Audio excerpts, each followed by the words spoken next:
जय श्री राम। हम आज आपको सुंदरकांड पढ़ के सुनाएंगे। इसका चौपाई का अर्थ हिंदी में बताएंगे।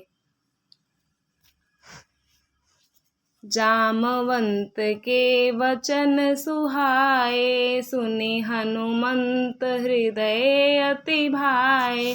तब लगी मोहि परिखेउ तुम भाई, सही दुख कंद मूल फल खाई।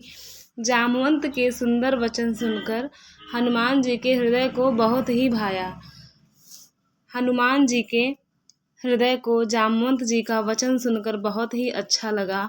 वे बोले, हे भाई, तुम लोग दुख सहकर कंद मूल फल खाकर कब तक मेरी राह देखोगे। जामवंत जी हनुमान जी से बोलते हैं, हे भाई, कब तक कंद मूल फल खा के और दुख सह के हमारा राह देखोगे, यानी हमारा रास्ता देखोगे। जब लगी आमऊ सीत ही देखी, हुई हैं काजू मोहि हरस विशेषी। यह कहीं नाई सबन कहूँ माथा, चले हरसि ही धरि रघुनाथा। जब तक मैं हनुमान जी जामवंत जी को बोलते हैं, जब तक मैं सीता जी को देखकर सीता जी का पता लगा के नहीं आऊँगा, तब तक मुझे शांति नहीं मिलेगी, क्योंकि यह काम प्रभु राम जी ने मुझे सौंपा है और मैं अपने प्रभु श्री राम का काम अवश्य ही करके बिना सीता माता का पता लगाए मुझे शांति नहीं मिलेगी। यह कहकर और सबको मस्तक नवाकर तथा हृदय में श्री रघुनाथ जी को धारण करके हनुमान जी हर्षित होकर चले।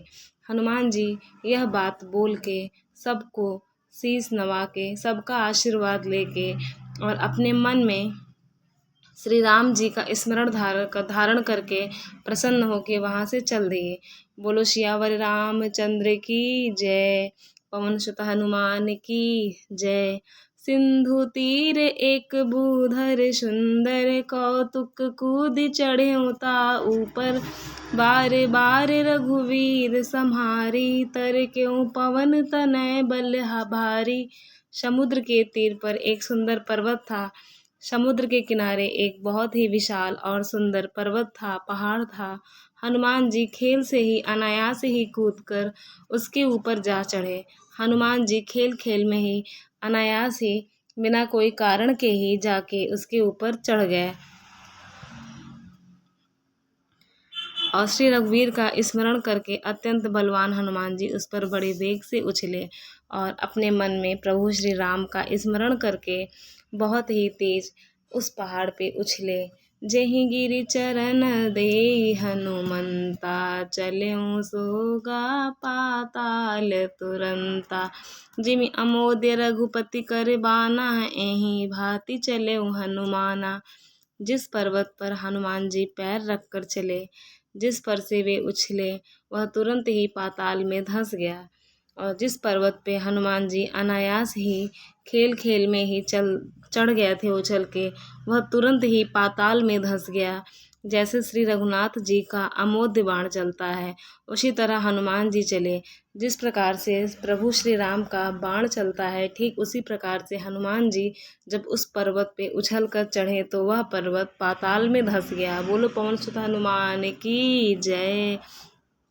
जल निधि रघुपति दूत विचारी, तय मैनाक होई श्रमहारी। समुद्र ने उन्हें श्री रघुनाथ जी का दूत समझकर मैनाक पर्वत से कहा कि हे मैनाक, यानी जो समुद्र में देवता जो थे, वे भगवान जी का दूत समझकर मैनाक पर्वत से कहा कि हे मैनाक, तू इनकी थकावट दूर करने वाला हो, अर्थात अपने ऊपर इन्हें विश्राम दो। समुद्र के देवता मैनाक पर्वत से कहते हैं कि तुम इनको विश्राम दो। हनुमान तेहि परिसा कर, पुनि कीन्ह प्रणाम। राम काजु कीन्हे, बिनु मोहि कहाँ विश्राम। हनुमान जी ने उसे हाथ से छू दिया, फिर प्रणाम करके कहा, भाई, श्री रामचंद्र जी का काम किए बिना मुझे विश्राम कहाँ।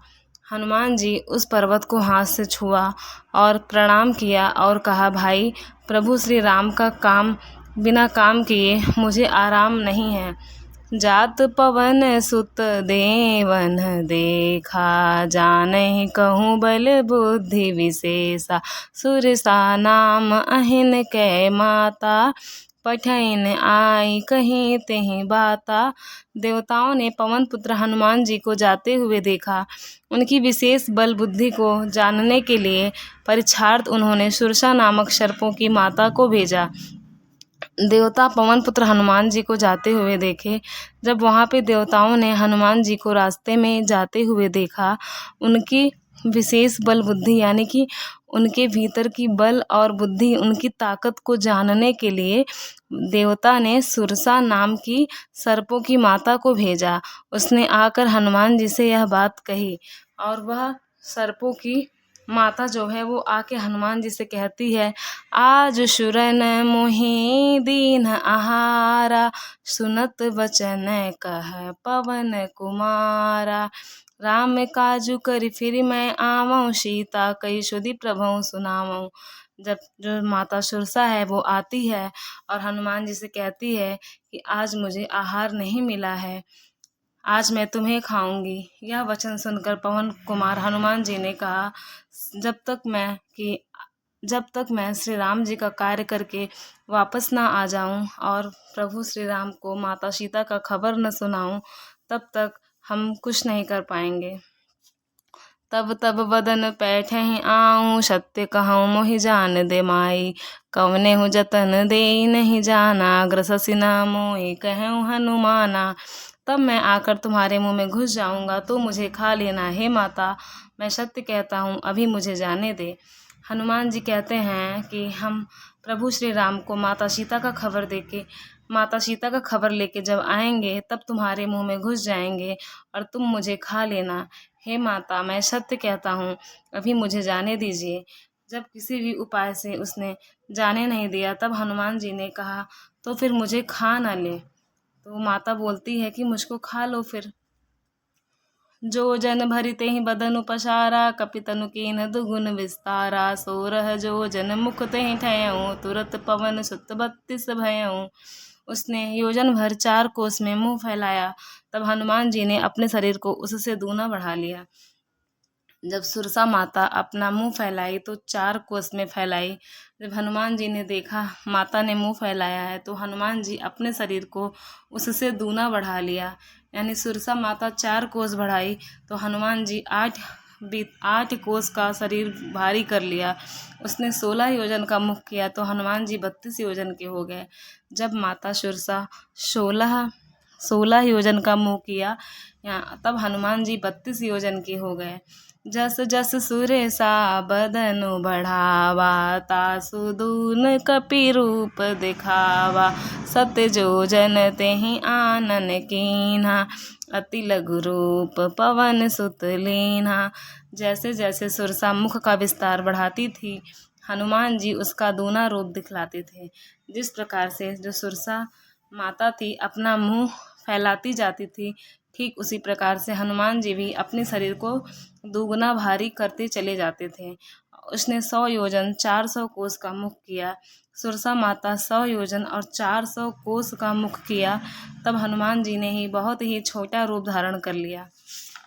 जब माता सुरसा ने 400 कोस का मुँह किया तब हनुमान जी ने अपना बहुत ही छोटा रूप धारण किया। बदन पैठि पुनि बाहिर आवा, मांगा विधाता ही सिरुनावा, मोहि सुरन जेहि लागी पठावा, बुद्धि बल मरम तोर मैं पावा। और वे उसके मुख में घुसकर तुरंत फिर बाहर निकल आए और उसे सिर नवाकर विदा मांगने लगे। फिर हनुमान जी माता सुरसा के मुख में घुसे, अपना सूक्ष्म रूप धारण करके उनके मुंह में घुसकर बाहर निकल आए, फिर सिर नवाकर विदा मांगने लगे। उसने कहा, मैंने तुम्हारे बुद्धि बल का भेद पा लिया है, जिसके लिए देवताओं ने मुझे भेजा था। तब सुरसा माता कहती है कि जिसके लिए देवताओं ने मुझे भेजा था, तुम्हारे अंदर की बल तेज और बुद्धि को जानने के लिए, अब मैं वह जान गई हूँ कि तुम बहुत बल बुद्धि और ताकतवान हो।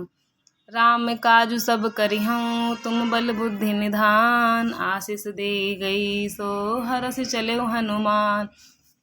माता सुरसा कहती हैं, तुम श्री रामचंद्र जी का सब कार्य करोगे, क्योंकि तुम बल बुद्धि के भंडार हो।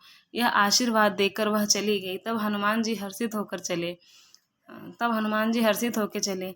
मतलब जो सुरसा नाम की राक्षसी थी वो बोली कि तुम प्रभु श्री राम का कार्य अवश्य करोगे, क्योंकि तुम बहुत बल बुद्धि के भंडार हो, बहुत तेजवान हो। यह सुनकर सुरसा माता के मुख से हनुमान जी बहुत प्रसन्न हुए और आगे बढ़े। निश्चर एक सिंधु मह रहई, करि माया नभ के खग गहई। जीव जंतु जय गगन उड़ाई, जल बिलो की तिन्ह कै परिछाई। समुद्र में एक राक्षसी रहती थी। वह माया करके आकाश में उड़ते हुए पक्षियों को पकड़ लेती थी। वहीं समुद्र में एक राक्षसी थी।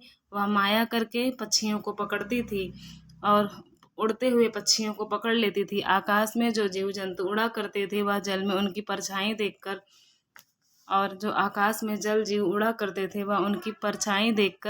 गहई छाह सक सोन उड़ाई, एहि विधि सदा गगन चर खाई। सोई चल हनुमान कह कीन्हा, तासु कपट कपि तुरतहि चीन्हा।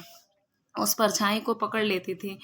जो चिड़िया आकाश में उड़ती थी वह समुद्र की राक्षसी उस परछाई को पकड़ लेती थी। वे उड़ नहीं सकते थे और जल में गिर पड़ते थे। इस प्रकार वह सदा आकाश में उड़ने वाले जीवों को खाया करती थी। उसने वही छल हनुमान जी से भी किया। हनुमान जी ने तुरंत ही उसका कपट पहचान लिया।